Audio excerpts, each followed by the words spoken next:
महोत्सव की साक्षी बनने आया है। जनक ने अपनी पुत्री सीता के लिए विशेष शर्त रखी है, जो भी शिव धनुष को उठाकर उसकी प्रत्यंचा चढ़ा पाएगा वही सीता का पति बनेगा।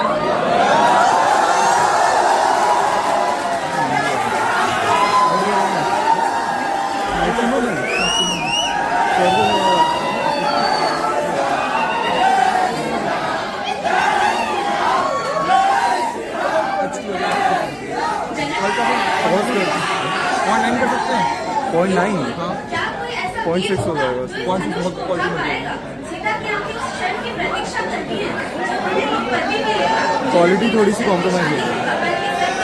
की पालन करने वाला होगा। ये एक ऐसा क्षण है जो इतिहास के पन्नों में अमर हो जाएगा। 0.83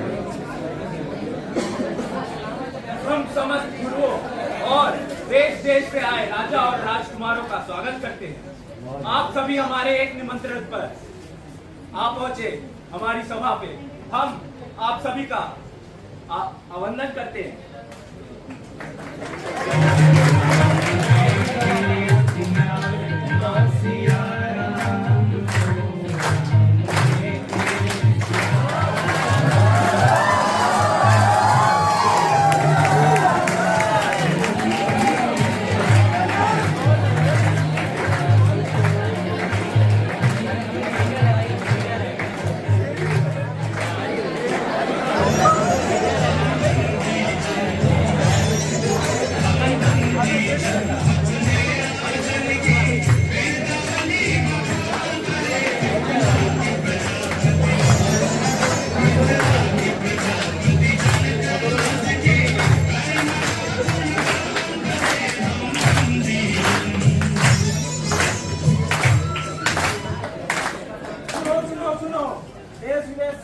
बहुत सारे राजकुमार आए पर कोई धनुष को नहीं ला पाया। अब स्वयं श्री लंकापति दशानंद रावण शिव धनुष को उठाने पधार रहे हैं।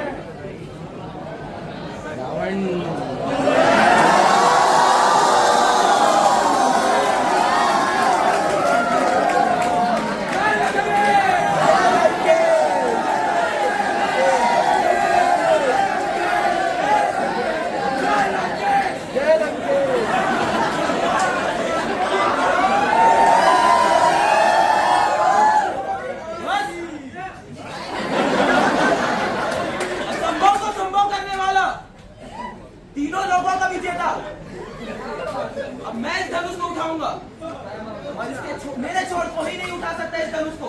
और ये मैं साबित करके जाऊंगा। जिसने खुद कैलाशपति को कैलाश पर्वत सहित उठा दिया, उसके लिए पुराना सा धनुष क्या चीज है।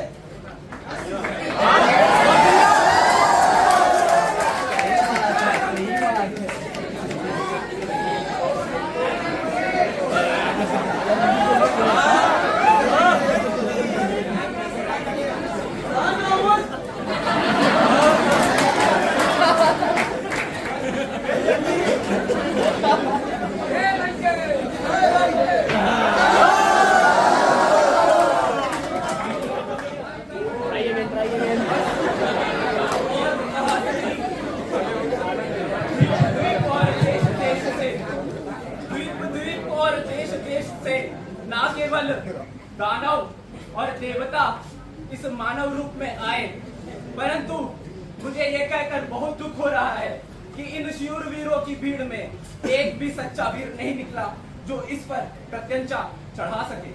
बस महाराज बस।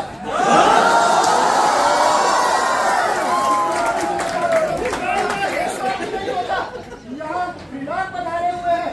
मुझे मेरे भैया के चरणों की कसम, अगर मेरे गुरु मुझे आज्ञा दे मेरे शिव धनुष को क्या मैं संपूर्ण ब्रह्मांड को उठाकर इसके टुकड़े टुकड़े कर दूंगा।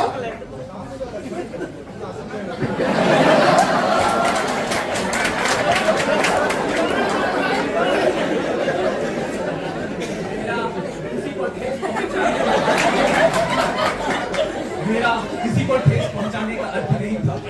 अगर मुझसे किसी भी दरबारी की अवहेलना हुई हो तो मुझे क्षमा करें।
अभी तक तुम दोनों ने अपना परिचय नहीं दिया।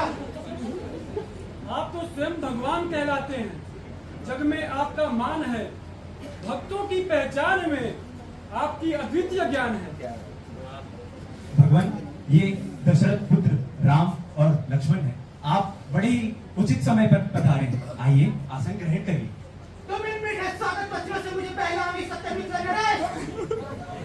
मैं महेंद्र पर्वत पर तपस्या कर रहा था, तभी मुझे शिव धनुष टूटने की महाध्वनि सुनाई दी। मैं यह जानने आया हूँ कि किसने यह दुस्साहस किया है। मेरा अपराधी कौन है, जिसकी मृत्यु मुझे यहाँ तक खींच लाई है।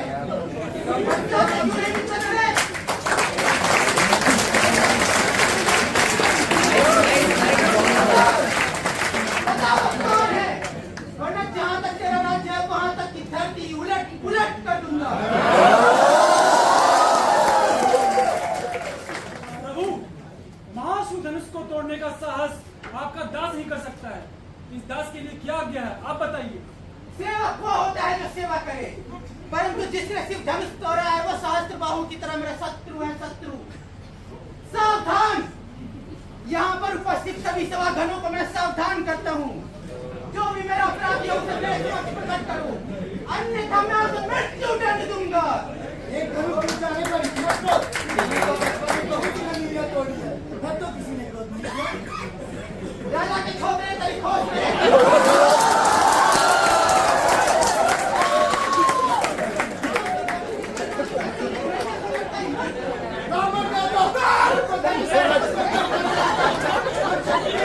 हमारे लिए सभी धनुष एक समान होते हैं। हिटाई की भी हद होती है। लगता है तुझे अपने जीवन से मोह नहीं। मुझे मोह है या नहीं यह तो नहीं पता, परंतु आपको इस शिव धनुष से बहुत मोह नजर आता है।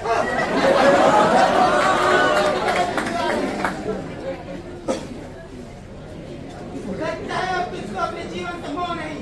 तू अपनी माता को निर्बुद्धि बनाने यहाँ आया है। मैं तुझे बालक समझकर अभी तक जीवित छोड़ रखा हूँ। मैं भी आपको ब्राह्मण समझकर आप पर वार नहीं कर रहा। हमारे कुल में ब्राह्मणों की सेवा की जाती है, उनकी रक्षा की जाती है, उन पे वार नहीं किया जाता। लगता है तू मुझे वेद पाटी ब्राह्मण समझता है, परंतु तू ये नहीं जानता मैं क्षत्रिय कुलनाशक बाल ब्रह्मचारी अति क्रोधी वो परशुराम हूँ, जिसने इस धरती को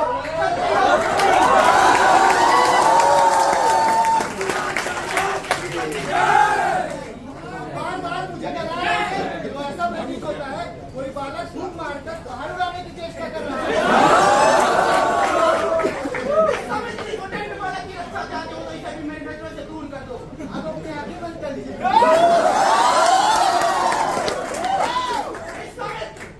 इसे मेरे प्रकर्म और क्रोध की गाथा सुनाओ। आप अपनी गुण गाथा स्वयं ही इतनी अच्छी गा लेते हो।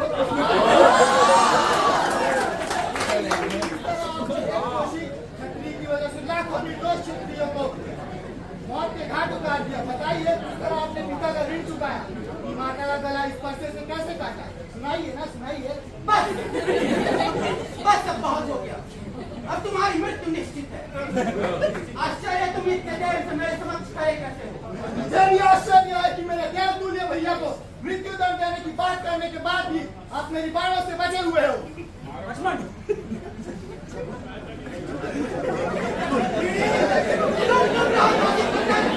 भगवान, आप पर क्रोध शोभा नहीं देता। बालक अगर ऐसी चपलता दिखाते हैं तो गुरु और माता पिता को आनंद उठाना चाहिए, उन पर क्रोध नहीं करना चाहिए। सहज सुजान, इस बालक की बात पर ध्यान न दें। और इसने तो आपका कोई अपराध न किया। आपका अपराधी तो मैं हूँ। ये धनुष भंग मुझसे हुआ है।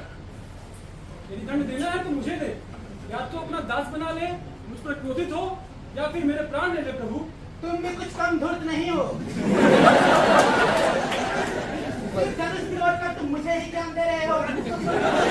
तुम्हारी समझी से मुझे भटकाता है और यह तो हाथ जोड़कर मुझे अनुनय नहीं कर रहा है, परंतु ये छल कपट अब और नहीं चल सकता। तुझे लगता है अपने आप को राम कहने से तू परशुराम का सामना कर सकता है, तो उठा शस्त्र और युद्ध कर मुझसे। मैं तुझे ध्यान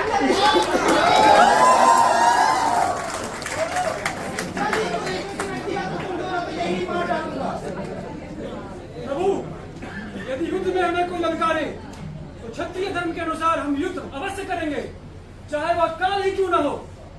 किंतु हम रघुवंशियों का यह भी धर्म है कि हम ब्राह्मण, गौ और स्त्री पर कभी वार नहीं करते। आप हमारे लिए सदा पूजनीय हैं, आपकी रक्षा करना हमारा परम धर्म है। प्रभु, आपका मेरा छोटा सा नाम है राम, किंतु आपका परशु समेत परशुराम। आपकी हमारी बराबरी कैसे हो सकती है प्रभु? आपका और हमारा युद्ध कैसे हो सकता है? विप्र वंश की अश प्रभुताई, अभय होई जो तुम्हें डराई।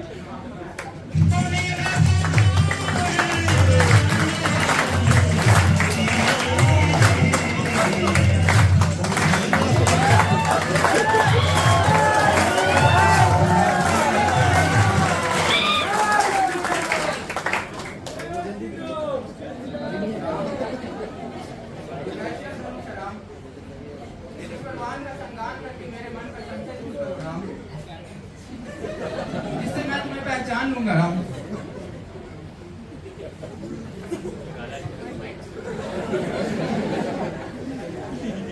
भगवान, आप तो जानते हैं यह वैष्णव अस्त्र अमोघ है, इस पे बाण का संधान कभी खाली नहीं जाता। आप बताइए मैं किसे नष्ट करूं? आपकी मन की गति से सर्वत्र आने जाने वाले शक्ति को या तपोबल से कमाए हुए अर्जित किए हुए आपके पुण्य लोगों को। राम, इससे मेरे आवागमन की शक्ति का नाश मत करो राम। जब मैंने ये संपूर्ण धरती अपने गुरु कश्यप को दान की थी, तब उन्होंने मुझसे कहा था कि मैं उनके राज्य में नहीं रह सकता। मुझे रात्रि में विश्राम करने के लिए महेंद्र पर्वत जाना पड़ता है, जिसके लिए मुझे यह आवागमन की शक्ति की परम आवश्यकता है। तुम मेरे तीनों लोगों के पुण्यों का नाश कर दो राम। जिन पुण्यों का नाश होते ही नाश हो जाएगी मेरी कीर्ति, मेरा अहंकार और अहंकार जनित मेरा क्रोध। राम, इस वाहन को पूरब दिशा में छोड़ो राम।